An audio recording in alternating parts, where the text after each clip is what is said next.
When white people in the United States balk at the idea of paying reparations to black Americans who descended from slaves, they disagree with the Bible.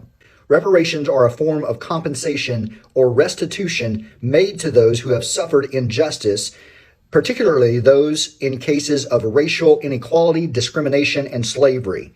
The idea of paying reparations to black Americans is not a new one. It has been a topic of discussion for decades, if not centuries. However, it has gained renewed attention and support in recent years, following the resurgence of the Black Lives Matter movement and the growing recognition of systemic racism in American society. As a Christian, I believe that reparations are not only a matter of justice and equity, but also a reflection of God's character and values.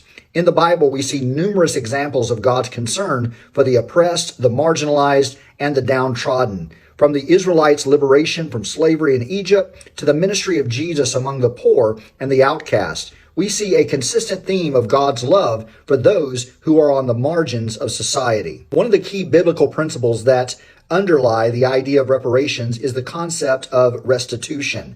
In the book of Leviticus, we see God commanding the Israelites to make restitution to those whom they have wronged. Leviticus 6, 1 through 5 says, "If anyone sins and commits a breach of faith against the Lord by deceiving his neighbor in a matter of deposit or security or through robbery, or if he has oppressed his neighbor or has found something lost and lied about it, swearing falsely in any of all the things that people do and sin thereby, if he has sinned and has realized his guilt and will restore what he took by robbery when he got it by oppression or deposit that was committed to him, or the lost thing that he found, or anything about which he has sworn falsely, he shall restore in full and shall add a fifth to it, and give it to him to whom it belongs on the day that he realizes his guilt." This passage emphasizes the importance of making restitution to those who have been wronged, and not just restoring what was taken, but adding to it as a form of compensation. This principle of restitution can be applied to the issue of reparations to black Americans who have suffered centuries of enslavement, discrimination, and systemic oppression.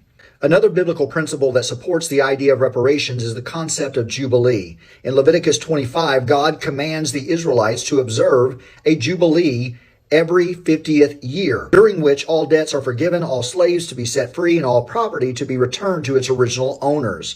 This was a radical idea of economic justice designed to prevent the accumulation of wealth and power in the hands of a few, and to ensure that all members of society had equal access to resources and opportunities. The idea of Jubilee can be seen as a model for reparations in that it seeks to address the root causes of inequality and oppression rather than just treating the symptoms.